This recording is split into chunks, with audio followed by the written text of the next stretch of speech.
দুঃখ এবং পরিতাপের বিষয়। 24 বিপ্লবের মাধ্যমে পুনর্বাসিত কিছু মানুষ তারা আবার নতুন করে বাংলাদেশে ফ্যাসিবাদ এবং স্বৈরতন্ত্রে ফিরিয়ে আনতে পাগল হয়ে উঠল। তারা আবার লুটপাটের মহোৎসবে মেতে উঠল। তারা চাঁদাবাজি শুরু করলো।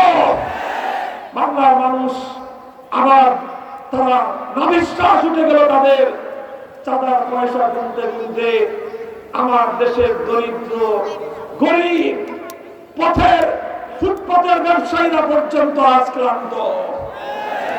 এই অবস্থায় এদেশের মানুষকে মুক্তির পয়গাম শোনানোর জন্য 11টি দল ঐক্যবদ্ধ হয়ে আমরা 11 ভাই হাতে হাত রেখেছি। আমাদের ঐক্যের উদ্দেশ্য কোন ব্যক্তি, দল বা জোটের ভাগ্য গড়া নয়। আমরা ঐক্য করেছি বাংলার 18 কোটি মানুষকে তাদের প্রাপ্য অধিকার বুঝিয়ে দেওয়ার জন্য।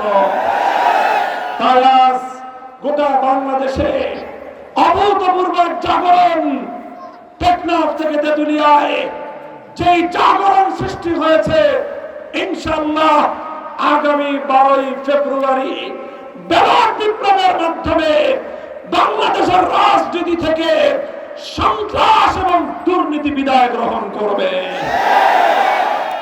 মনে রাখতে হবে, 12ই ফেব্রুয়ারি নির্বাচন অন্য সাধারণ 10টি নির্বাচনের মতো নয়। এবারে নির্বাচন আগামী বাংলাদেশের ভাগ্য পরিবর্তনের নির্বাচন। এবারে